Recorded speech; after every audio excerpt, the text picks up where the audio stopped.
Hi everyone, this is Jim. Welcome to this Blitz chess postmortem video. This is a postmortem of my Blitz chess game number 71, where I was black here, and my opponent played a version of the Italian game.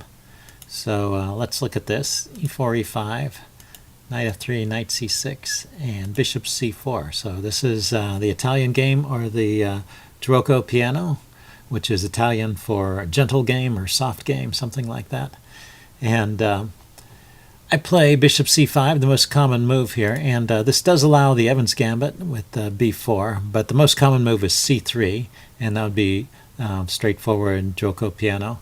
But when you play the move d3, that's known as the Giuoco pianissimo, which is the, I guess pianissimo is very soft, so it's an easy game, or so they say.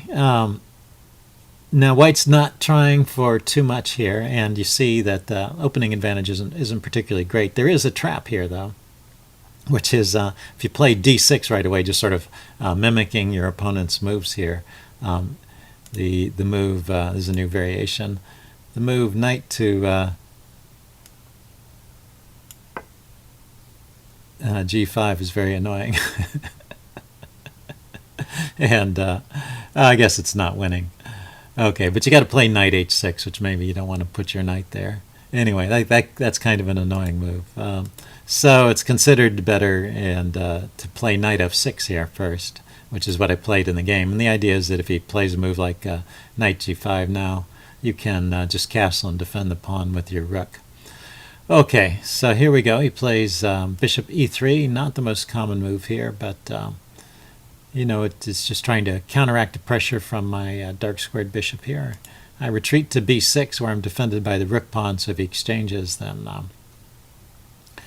then I get an open rook file. So he doesn't exchange. He plays a3 here. I think knight c3 is the most common move, just continuing with development. But so that's out of book. So let's just take a look at the game. I'm going to leave the chess engine on so we can get the engine perspective on the game. There are several shifts back and forth. No great tactical shots that I can quiz you on, so we'll just leave that on. You can check out what the computer thinks of the chess engine thinks of the various positions we get into. But to start with, we all are just developing logically, and this queen e2 move, yeah, it's okay, I guess. The ratings stay about even, so white doesn't have any particular advantage here. And d5 is a nice way to gain some space for black, create a few squares for his pieces, and sort of a rule of thumb in these e4, e5 openings, that if black can get away with a move like d5 and he doesn't get punished for it, then he's pretty much succeeded in equalizing. So. And here there's no punishment. This bishop could move with tempo, but the queen and the knight would both attack this pawn, but it's defended. Is that right? Hey, let's check this out. My queen has been displaced here. So could he try to win a pawn with bishop takes?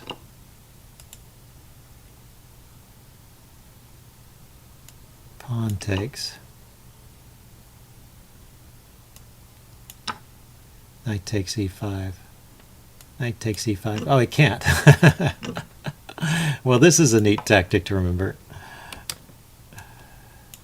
Okay, so the e-pawn was not hanging there. That's funny. I calculated that differently in the game. I thought the e-pawn was not hanging, but for different reasons. I, for some reason, was imagining the queen was still supporting the e-pawn, rather.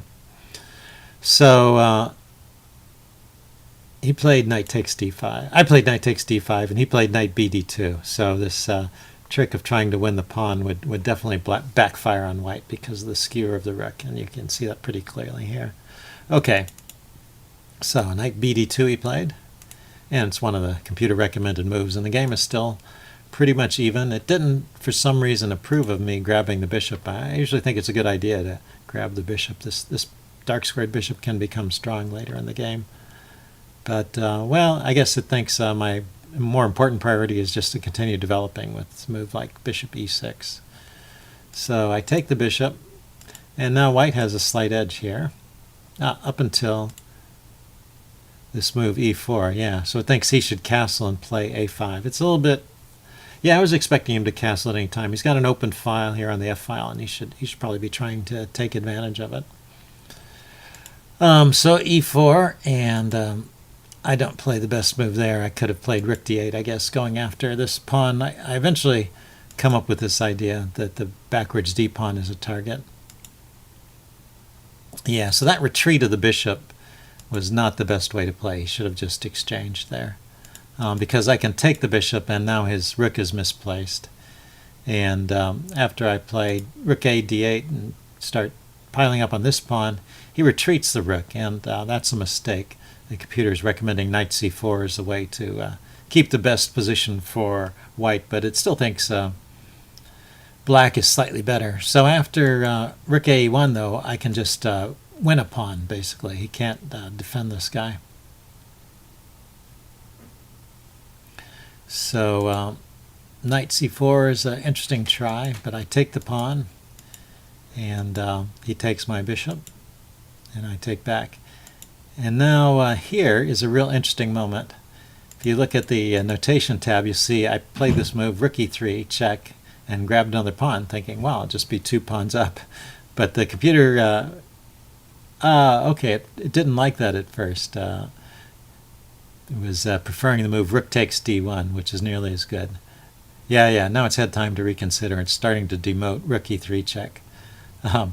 It's funny, you'll see what happens in the game. Actually, if I play rook back to d8, rook f to d8, or rook takes d1, those are probably all better moves than rook to e3 check, because what this does is it allows his rook to get active. King f2, rook takes e4, and then his rook comes down to the 7th rank. So I'm 2 pawns up, but he's going to start gobbling up my pawns. And I didn't want to play a passive move like rook c8 defending that pawn. So I tried knight a5, and now it's totally even. And after a few moves, white starts playing. It starts showing white having an advantage. So I've pretty much thrown away my advantage at this point. I realized I wanted to move the rook, and that my e-pawn was undefended, and his knight was attacking it. And so I just defended my e-pawn. Yeah, and you see now white is creeping up and getting an advantage here. So easy come, easy go. I figured I would be better off trading off that rook. I wanted to get it off the 7th, and he didn't let me trade right away. But eventually I get to a position where I can double up my rooks here and chase it away.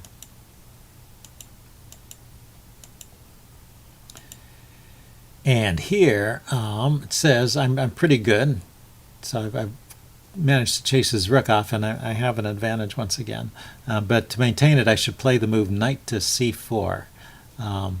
So knight c4 covers this square here, the d6 square, where his rook can come in and check my king and cause trouble and pick up a pawn.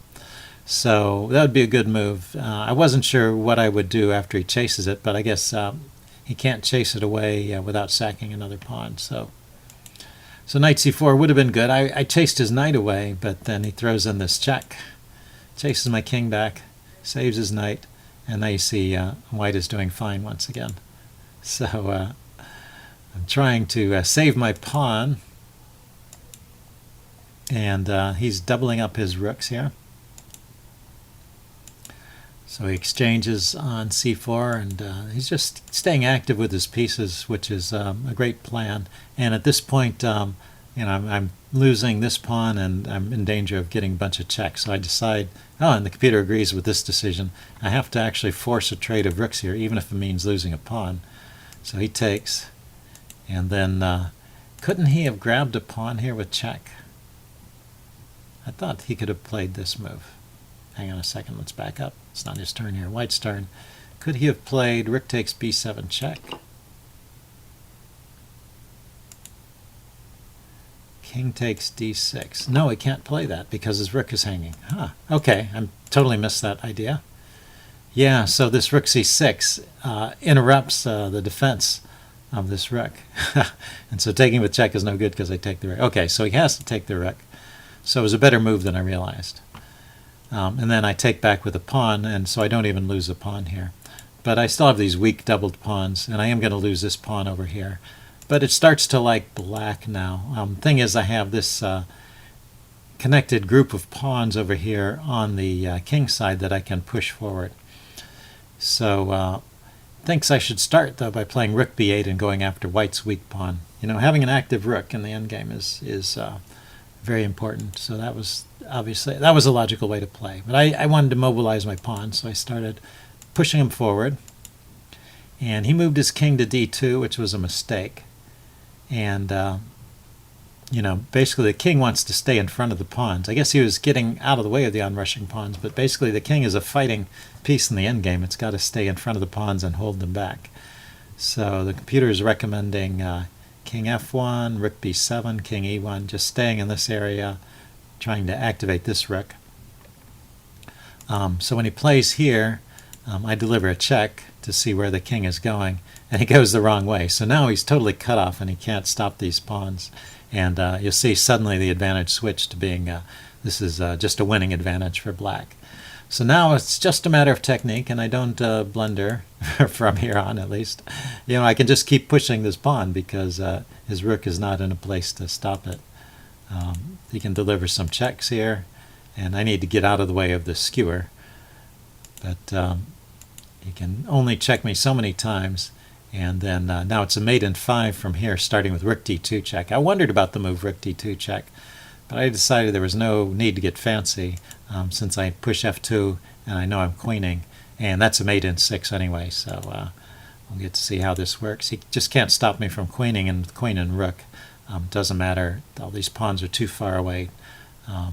But it is important to find the most precise way to end this. If I had come in here with a check, he could escape to the light square, and then rook here check, king here, queen here check, or queen check from this square, and he can wriggle out to one of these squares, and the game could go on for a while. So the simple way to end it is queen d1 check, and he's only got one legal move, and then rook there is checkmate. So nice finish, and I hope you guys enjoyed that. Leave any comments you have in the section below, and I will see you again soon. Bye.